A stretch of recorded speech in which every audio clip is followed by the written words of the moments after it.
ইলেকট্রনিক্সের পক্ষ থেকে স্যামসাং স্মার্ট কিচেনে সবাইকে স্বাগত জানাচ্ছি আমি কাকলি। আমাদের স্যামসাং স্মার্ট কিচেনে উপস্থিত আছেন একজন শেফ। আমাদের সাথে আজকে আছেন শেফ ফারজানা। শেফ ফারজানা, কেমন আছেন আপনি? ভালো আছি, আপনি কেমন আছেন? আমি খুব ভালো আছি। স্যামসাং স্মার্ট কিচেনে আপনাকে পেয়ে আমাদের আরো বেশি ভালো লাগছে। কি রেসিপি নিয়ে এসেছেন আজকে আপনি? আজকে আমি বরাবরের মতো খুবই ইজি অ্যান্ড চটজলদি একটা রেসিপি নিয়ে এসেছি। আলু এবং গাজর দিয়ে একটা পাকোড়া করব। বাহ, আলু এবং গাজরের পাকোড়া। এবং নতুন একটা ইনভেন্ট আমি করেছি যে ওই পাকোড়ার সাথে আলু গাজরের সাথে আমি আদা কুচি ইউজ করব। আর এই পাকোড়াটা খাওয়ার জন্য সাথে একটা চাটনি বানাবো, যেটা হবে কিশমিশ এবং তেঁতুলের চাটনি। বাহ, খুবই অসাধারণ হবে মনে হচ্ছে। তাহলে আমরা শুরু করি। তো দেখি, আলু আমি জুলিয়ান করে কেটে নিয়েছি। আচ্ছা, এখানে কয়টা আলু আছে মোটামুটি? 1.5টার মতো আছে। 1.5। আচ্ছা। আর গাজর আমি নিয়েছি সেম জুলিয়ান করে। হ্যাঁ, গাজর কিন্তু এখানে একটা মিডিয়াম সাইজের ফুল। আচ্ছা, আর অর্ধেক না, একটাই মিডিয়াম সাইজের ফুল। আচ্ছা দর্শক, এখানে গাজর দেওয়া হয়েছে একটা।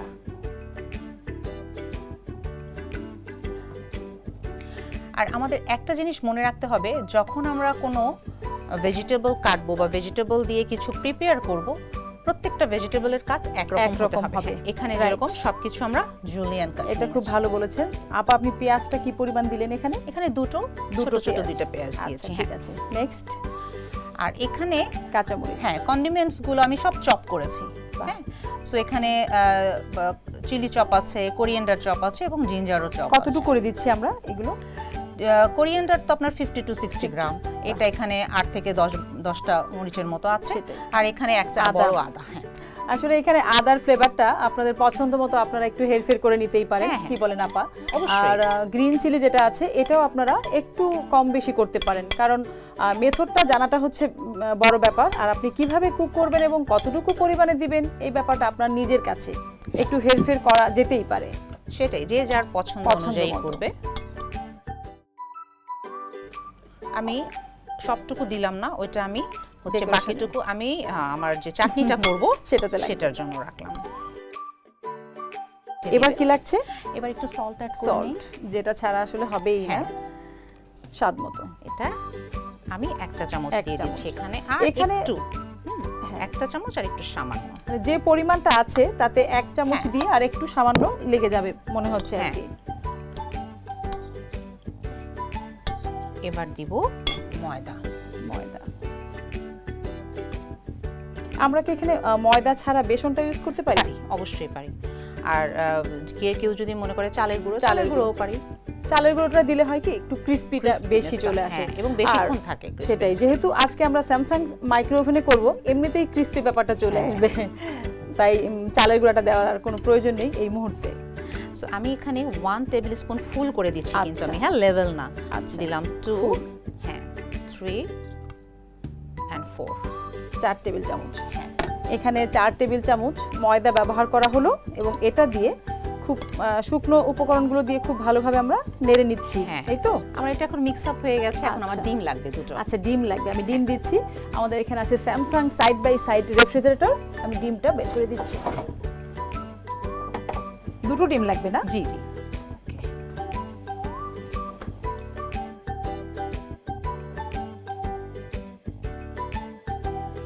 আপা জানেন তো স্যামসাং ফ্রিজে সব জিনিস থাকে টাটকা, একদম ফ্রেশ।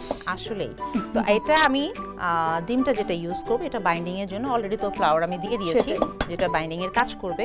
ডিমটা দেওয়ার পর তারপরে যদি মনে করি তখন আমি পানি অ্যাড করব। আচ্ছা, মানে ডিমের ভেতরেও তো একটা লিকুইড ব্যাপার আছে, এজন্য ডিমটা দেওয়ার পরে যদি আমরা পানিটা দিই তাহলে খুব ভালো হয়। জি।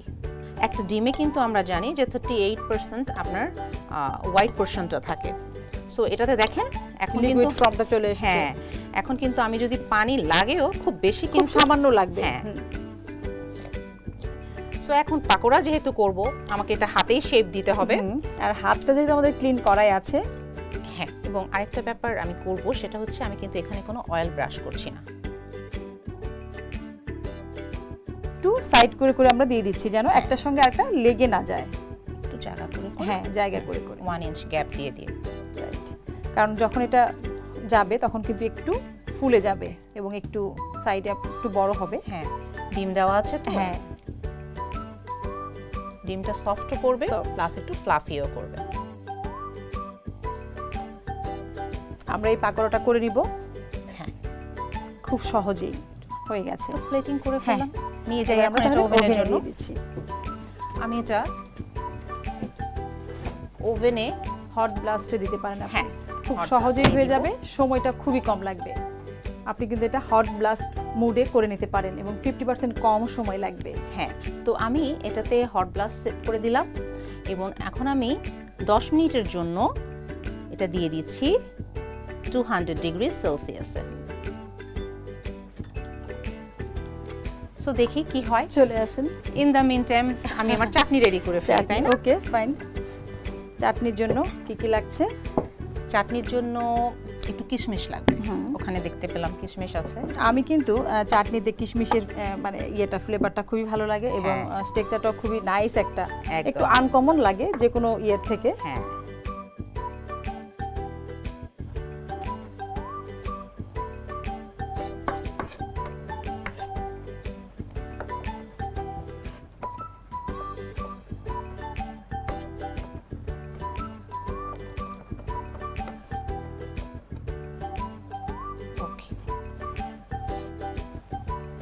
আর লাগবে না? না, থ্যাংক ইউ। এখানে আমি কিশমিশ হয়ে গেল 2 টেবিল স্পুনের মতো নিলাম। 2 টেবিল স্পুন। হ্যাঁ দর্শক, এখানে আমরা কিশমিশটা ইউজ করেছি 2 টেবিল স্পুন। যারা এই মুহূর্তে আছেন আপনারা কিন্তু দেখতেই পারেন ফারজানা আপা বানাচ্ছে, 2 টেবিল স্পুন কিশমিশ দিয়েছে। এবার যাব ট্যামারিন সসে। আচ্ছা, ট্যামারিন সস এখানে দিলাম 2 টিস্পুন। 1 টিস্পুন, 2 আর একটু বেশি দিন। হ্যাঁ, and 3। এটা যাতে মিক্স আপটা ঠিক মতো হয় এবং কনসিস্টেন্সিটা যেন ঠিক থাকে। তো এখন আমার এখানে একটু সুইট গেল, একটু সাওয়ারও গেল, তাই না? গেল, দুটো টেস্টই চলে দুইটা গেল। একটু সল্ট দিব ব্যালেন্সটা করার জন্য। নরমালি সবসময় আসলে ওই কেচাপ দিয়ে খেতেও ভালো লাগে না, যদি একটু আলাদা করে চিন্তা করা যায় চটজলদি, তাহলে কিন্তু খাবারের টেস্টটাও হয়, বাসার সবাই কিন্তু এনজয় করে খাবারটাকে। হ্যাঁ, নতুন কিছু দেখতে কান্না ভালো লাগে। আমি এখানে অল্প করে দিয়ে দিচ্ছি মরিচ পাউডার, সামান্য। বাহ, কালারটা কিন্তু চেঞ্জ হয়ে গেছে মুহূর্তের ভেতরে। হ্যাঁ, অনেক সময় আমাদের দেখা যায় শুধুমাত্র টেস্ট না, কালারটা ব্যালেন্স করার জন্য আমাদের কিছু অ্যাড করতে হয়, কিছু মাইনাস করতে হয়, তাই না?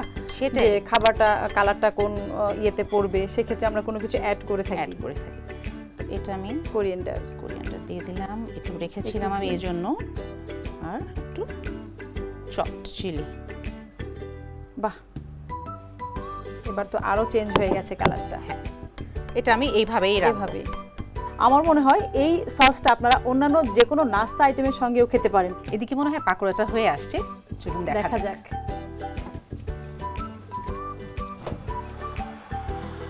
ওয়াও, নাইস একটা কালার এসেছে, খুবই সুন্দর হয়েছে। কেমন লাগছে? আমার এক্সপেকটেশনের বাইরে। স্যামসাং স্মার্ট কিচেনে স্মার্ট রেসিপি। তো আমি চাচ্ছি ছোট্ট একটু গার্নিশ করে ফেলি। হ্যাঁ, শিওর। আজকাল খাবার তো শুধুমাত্র খাওয়ার জন্য না, দেখারও ব্যাপার। সেই হিসেবে গার্নিশটা তো অবশ্যই করতে হবে। খাবারের লুক যদি ভালো না লাগে, সেই খাবারের যে একটা আকর্ষণ সেটা কিন্তু অনেকটাই চলে যায়। তাই স্মার্টলি সেটা প্রেজেন্টও করতে হবে। টমেটো দেওয়া মানে আমরা টমেটোটাও খেয়ে ফেললাম, সেটাও আমাদের শরীরের জন্য। প্লেটিং তো আমরা সেই জিনিসগুলাই করব যেটা আমরা খাবো, তাই না?